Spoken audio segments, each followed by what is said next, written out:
श्री गणेशाय नमः। शांताकारं भुजगशयनं पद्मनाभं सुरेशं विश्वाधारं गगनसदृशं मेघवर्णं शुभांगं लक्ष्मीकान्तं कमलनयनं योगिभिर्ध्यानगम्यं वन्दे विष्णुभवभयहरं सर्वलोकैकनाथं।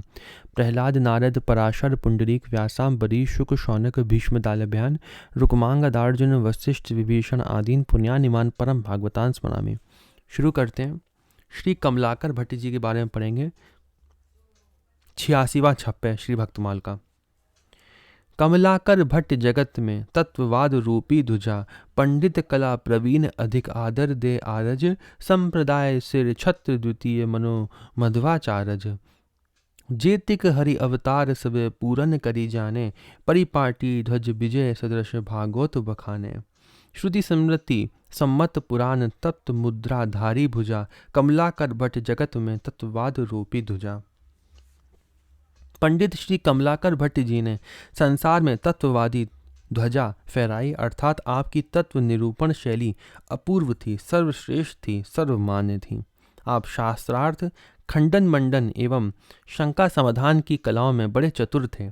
श्रेष्ठ पुरुष आपका बड़ा आदर करते थे। आप माधव गौड़ेश्वर संप्रदाय के शिरमौर थे।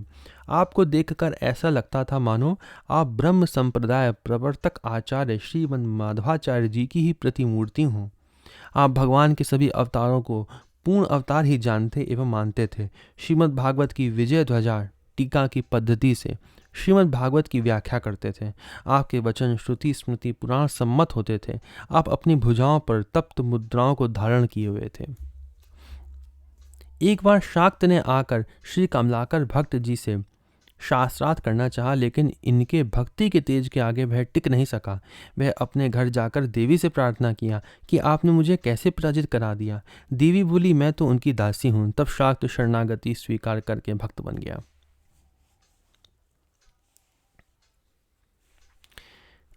जितना चरित्र इसमें दिया था उतना समाप्त होता है। अब हम लोग श्री नारायण भट्ट जी के बारे में पढ़ेंगे, जो कि स्वयं नारद जी के ही अवतार थे।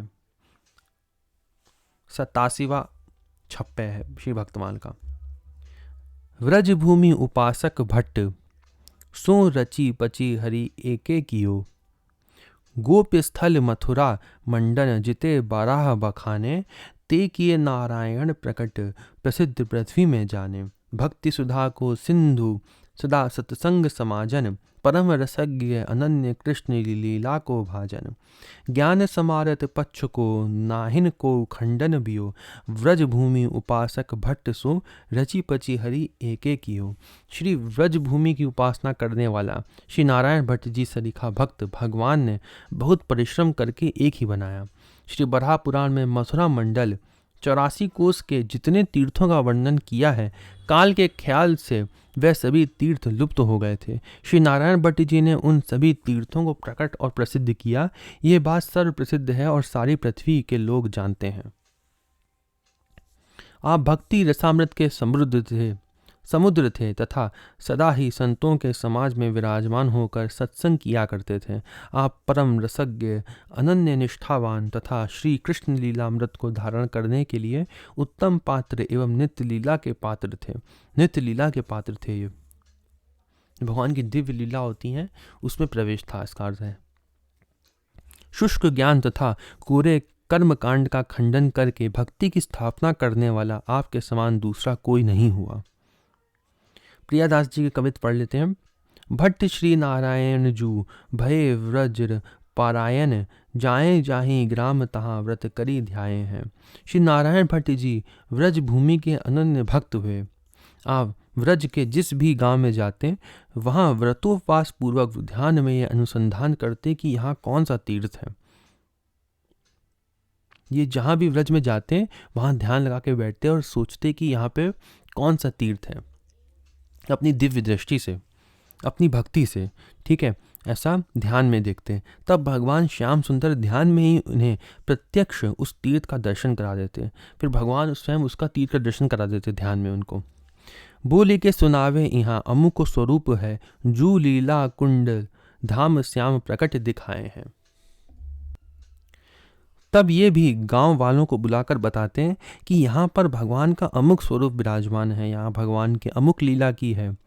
यहाँ भगवान ने अमुक लीला की है, यहाँ भगवान का अमुक स्वरूप है, यहाँ अमुक कुंड है, यहाँ अमुक तीर्थ है, वहाँ की भूमि का शोधन करके उन तीर्थों, लीलाओं, कुंडों तथा स्वरूपों को प्रत्यक्ष दिखला भी देते थे। वहाँ पे सबको दिखा भी देते थे कि यहाँ पे भगवान ने ये लीला करी थी, और उसके चिन्ह भी दिखा देते थे सबको।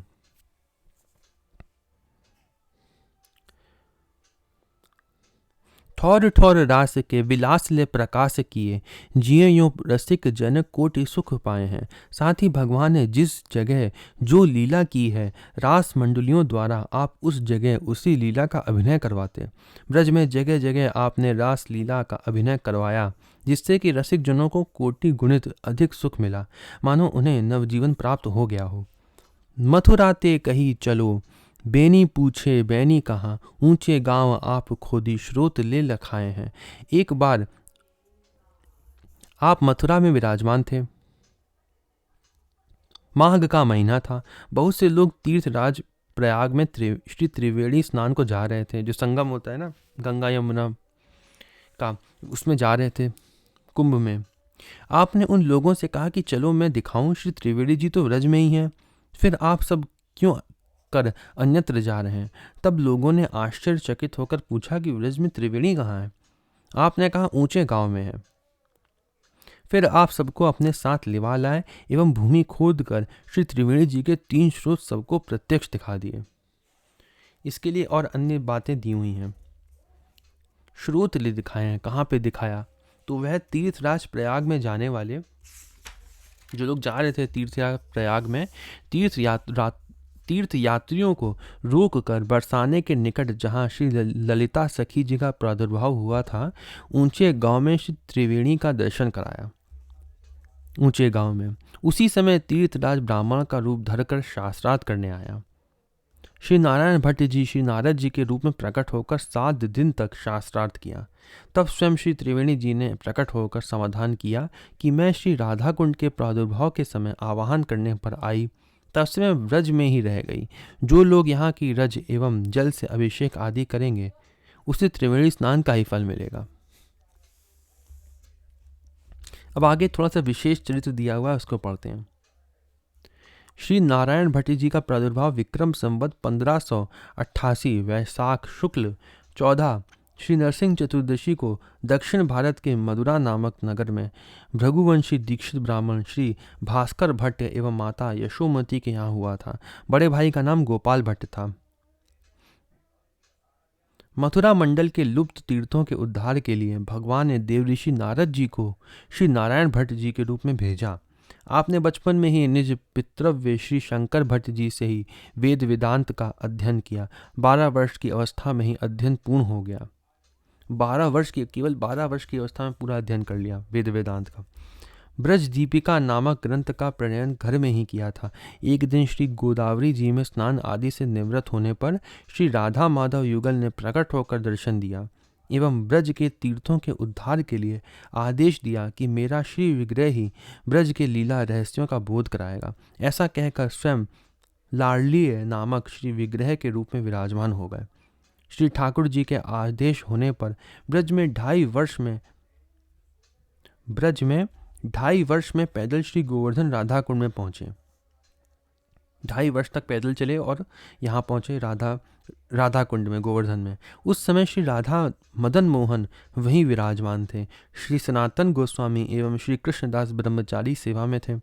दोपहर शयन काल में पहुंचने पर स्वतः पट खुल गए। जब ये पहुंचे वहाँ मंदिर में, तब दोपहर में भी स्वतः पट खुल गए अपने आप। भगवत पार्षद का आगमन जानकर श्री स्वामी पाद जी की आज्ञा से ब्रह्मचारी जी ने संप्रदाय के सिद्धांत का उपदेश दिया। सर्वप्रथम श्री राधा कुंड एवं श्री श्याम कुंड को प्रकट किया। सबसे पहले किसको प्रकट किया? राधा कुंड और श्याम कुंड को प्रकट किया, जो गोवर्धन में है।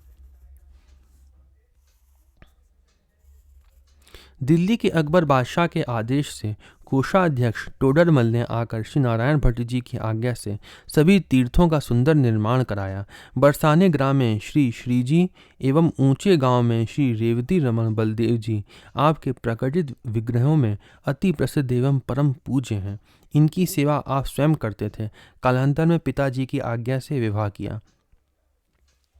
आपके श्री दामोदर नामक पुत्र हुआ, जो आगे चलकर आचार्य पद पर प्रतिष्ठित हुए। तत्कालीन वैष्णव समाज ने श्री नारायण भट्ट जी को व्रजाचार्य पद पर अभिषिक्त किया। ब्रज के बालकों को श्री राधा कृष्ण गोप गोपी बनाकर रासलीला का अनुसरण कराया, विविध ग्रंथों का प्रेरण किया। आपको भगवान की नित्य लीलाओं का नित्य साक्षात्कार होता रहता था। श्री वामन जयंती आपकी तिरोधान तिथि है।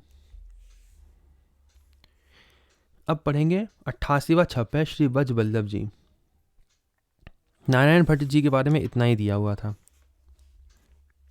ब्रज बल्लभ बल्लभ परम दुर्लभ सुख नैननी दिए, नृत्य गान गुण निपुण रास में रस बरसावत, और लीला ललितादि बलित दंपति ही रिझावत, अति उदार निस्तार सुजस ब्रजमंडल राजत, महामहोत्सव करत बहुत सब ही सुख साजत, श्री नारायण भट्ट प्रभु परम प्रीति रस बस किए, ब्रज बल्लभ बल्लभ परम दुर्लभ सुख नैननी दिए।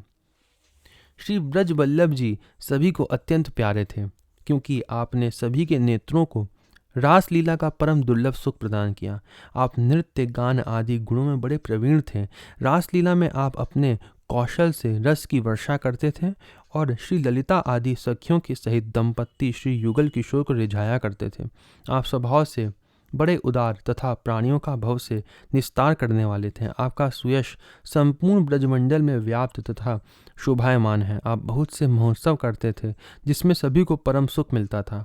आपने श्री स्वामी नारायण भट्ट जी को अपने प्रेम रस से वश में कर लिया था।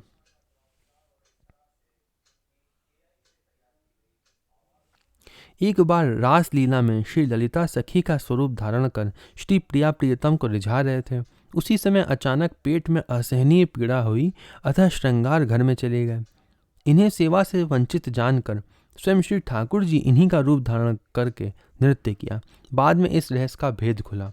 भगवान के इस दयालुता पर आप न्यौछावर हो गए। भगवान स्वयं इनका रूप धर के आ गए थे। तो जितना चरित्र इसमें दिया था उतना यहीं पे समाप्त होता है। अगली वीडियो में हम लोग श्री रूप सनातन जी के बारे में पढ़ेंगे, जो कि बहुत विशेष चरित्र है और उनके बारे में बहुत अधिक दिया हुआ है। रूप सनातन जी जो षट गोस्वामियों में आते हैं, हम उनके बारे में पढ़ेंगे। इसके बाद श्री हित हरिवंश जी के बारे में पढ़ेंगे। ओम नमो भगवते वासुदेवाय।